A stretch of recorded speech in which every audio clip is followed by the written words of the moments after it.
Welcome to the STARS program, seniors taking active roles in society. And now, here's your host, ANITA FINLEY. So, here's another one of our special authors. I love authors. I always tell that to people, that authors, you don't understand what it takes to write a book. First of all, you have to have a passion if you want to write a good book. You have to be creative. You have to have a little money to be able to take the time to do it and to get someone to publish it. If you don't have someone that publishes it for you, you have to publish it yourself. And we have more and more people doing this. And I always say to people, don't be afraid to publish your own book, because if you have all that passion inside, it's wasted if you don't do something with it. And, of course, Lisa MAZZEO is a veteran social worker, and she brings to life for readers her 30 years of working with children and youth in the foster care system. She's actually calling in from Connecticut. It's East Haven, correct? Correct. East Haven, Connecticut. And her book is Who Can Catch the Moon? It's a heartfelt, humorous, and compelling stories of resiliency in society's most vulnerable children. Now, we talk about adoption, but you talk about fostering. Tell everybody really what the difference is, and does one lead to the other? Fostering children is a temporary commitment typically made to kids who are in foster care system. So most every situation starts off in a fostering situation before it leads to adoption. And there's a lot of legalities that must occur between when a child is removed from a home and placed in a temporary setting versus if parental rights of a child have been terminated. So biological parents then have no more legal rights to them and they are freed for adoption, in which case families can go to probate court and get that adoption legalized. Mm-hmm. And is that easy to do? Let me just jump into something with this. I saw Miss Saigon, the theater performance the other night, and I saw about what happened. I hadn't seen it before, actually. And, of course, I'm sure you're familiar with it. And all the children who were from American soldiers and Vietnamese women, many of them were left there. And I talked to someone about it who is actually Vietnamese, and he said that when the children were left there, they were bullied by the North Koreans, or by the North Vietnamese, I guess. That's what I meant to say. And, we don't understand that. But just think about that. All those kids who weren't adopted, they weren't fostered, they were just there. That's heartbreaking. It's heartbreaking because children don't know how to navigate the world without caring adults to help them. And if they're bullied, then they're learning all about the not-so-great things in the world, and really their lives are just about defending themselves and concluding in their own minds that people are not safe, the world is not safe, and adults aren't safe. Huh. So that's a sad story. It is a story. And I know I don't want to be negative, but I did read, when I was reading your book over before we came to this, I read the chapter that you wrote about suicide. Right. That must be heartbreaking. Sometimes a person, I'm sure you knew the particular people, and then the next thing you see, they just couldn't handle it. No matter how you think about suicide, it's a sad situation because there's always somebody somewhere who says, "What did I miss?" Yeah. And that's got to be heartbreaking, especially when it comes to parents finding their own children who have committed suicide or spouses finding their partners who have committed suicide. So if you're close enough, even a therapist, unfortunately, I've had that experience too, and you just feel like you missed something, and perhaps you could have figured out how to prevent that from happening.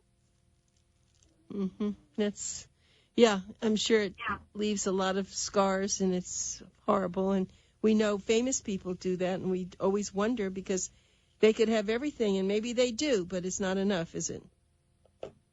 not enough, especially if we're talking about a mental health issue, which we typically are, that leads somebody to that devastating final act. Right. And sometimes people are in very bad health, and that's why they do that. They'd rather, be in control of where they go rather than let the illness, take them down. But I still think if they would just go to hospitals where they see little kids struggling and, they don't have to think about themselves so much. They can think about other people. Maybe that's what they don't know how to do that, though. Well, there's a lot of research out there about the power of gratitude. And even if you don't initially feel gratitude, and it could be for the smallest things, like, thank you for letting me eat steak for dinner tonight. It could be as little as that, or it could be, thankfully, my friend wasn't diagnosed with cancer. But people, it's a thought process, and you have to reframe your brain and your thinking on how to say, okay, maybe life isn't as bad as I think. The other side of that is you don't want to minimize how awful people are feeling, because they must feel pretty awful to get to that point. But I think the hope always is talk to somebody. Get it out of your head and into the world and let somebody help you. Yep, I'm sure that's true. There was a story once that I heard. There was a man who was on I think it was the San Francisco, the bridge out there, and he was I think he was about to climb. He was thinking of jumping off the bridge, and another person came by and said, "Good morning, and how are you?" and started talking to him, and he didn't jump. And little did this man know what he had done for this person. But in years later, the man, the one who was going to commit suicide, spoke about what that was, that one person recognized him and was very friendly and nice, and it changed his idea of jumping. Right. We spoke about this on the last radio segment, where a little bit of kindness goes a very long way.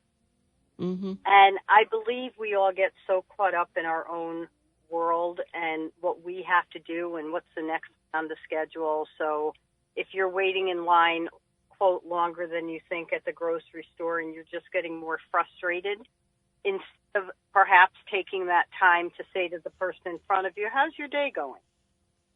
It's all about how we reframe our thinking and what kind of person we want to be. Yes, yes. Does that come, though, from training, education, or a mother's love? Or, what does that come from? You're not born with it. Some people have it and some people don't. Was it in your genes? I think that's a hard question, because it gets back to that whole resiliency issue. I think it's probably a combination of both. Somebody could have had a horrendous upbringing and maybe not the love of a mother, but still at some point in their development decided, I don't want to be this and I don't want to live this way, so I'm going to do the opposite. Mm. And it takes a hard look at yourself and a tremendous amount of work, because you literally are reframing your thought process. Mm. You're reorganizing how your brain would naturally think about stuff. That's a good point. That's right. That takes, and I guess you don't really have too much control over your brain, do you? Or do you?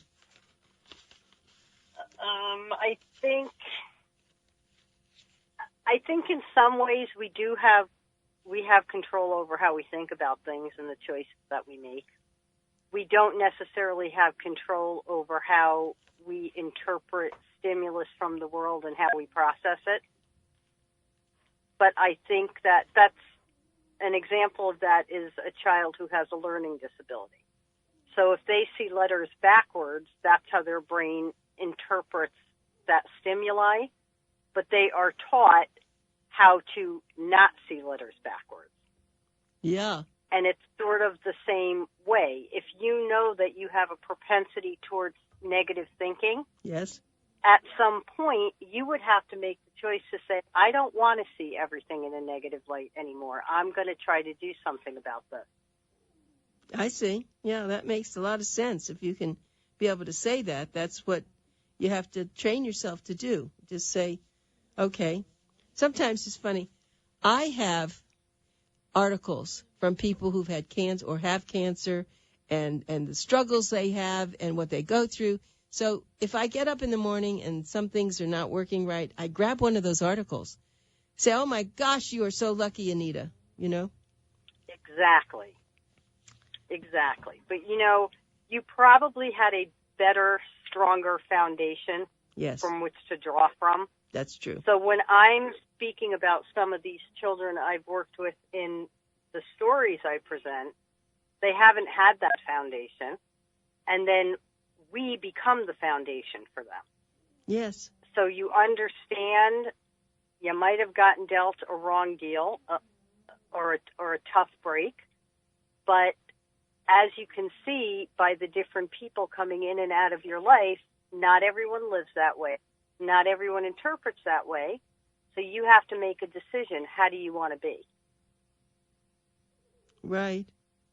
Exactly. No, I think that that's good advice. And you have a chapter here which is absolutely wonderful. And it says, I like you and you like me.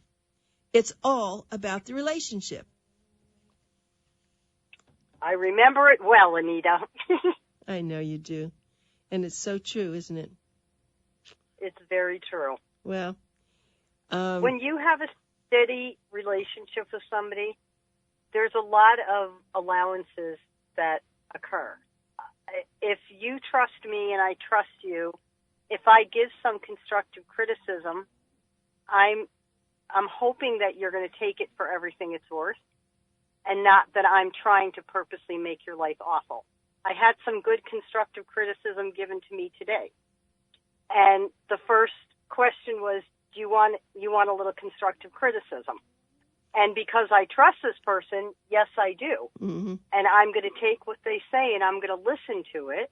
And it's the same with if I give you constructive criticism, you're going to have to understand that it's coming from a good place.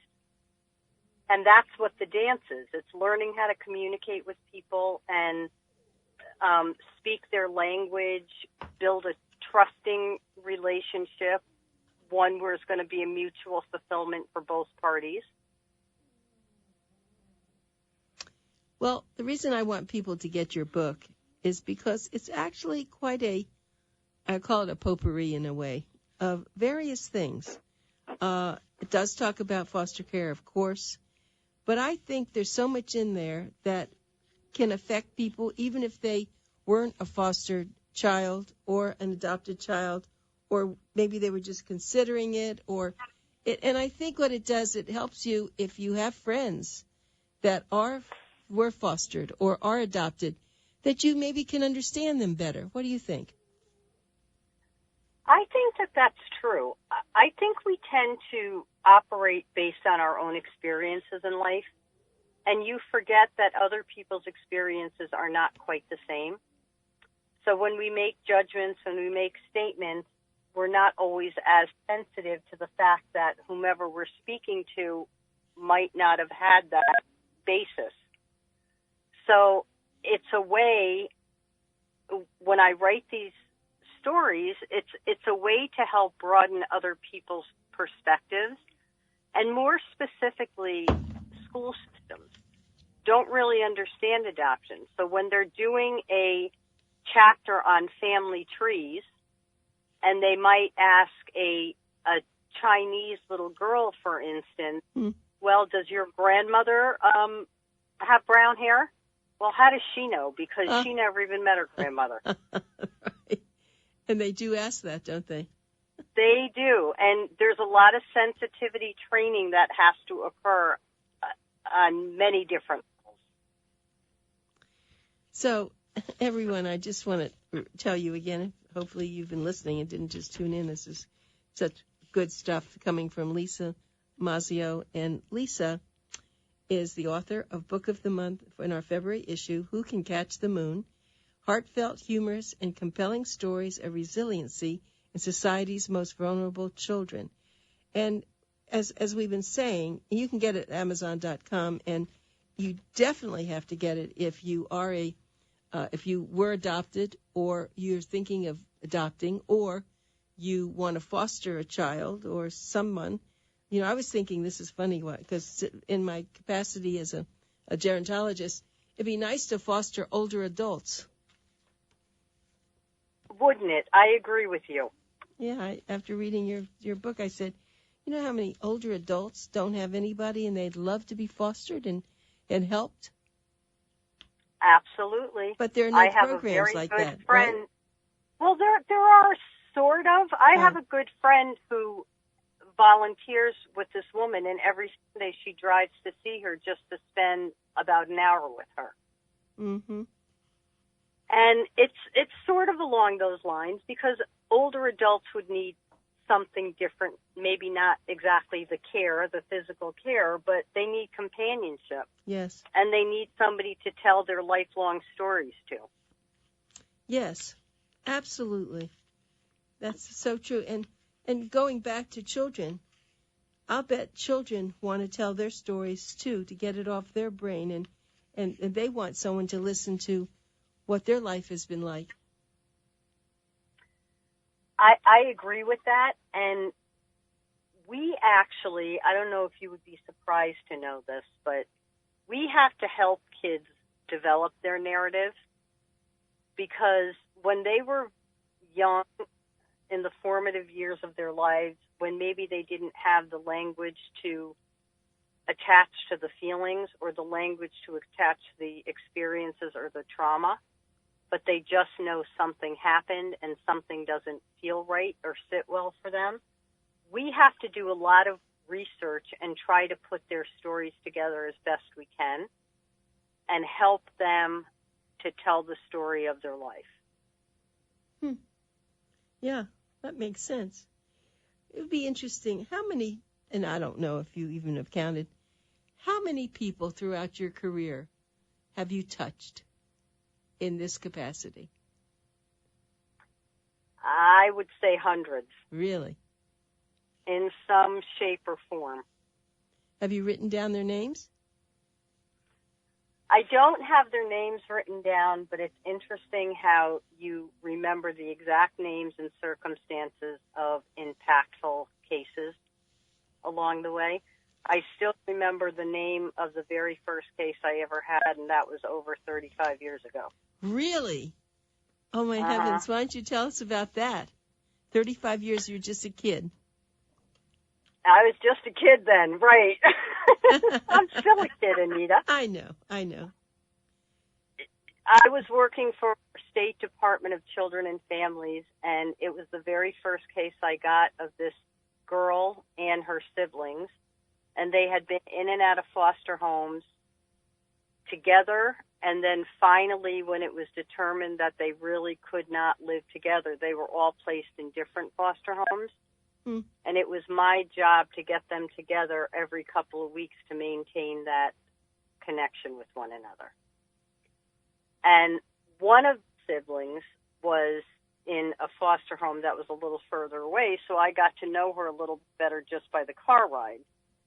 And I tell a similar story in the book, but it's not this one, where you're in the car and you're talking, and basically you're talking to yourself, because these are teenagers who put their earbuds on and they're never to be seen or heard from again.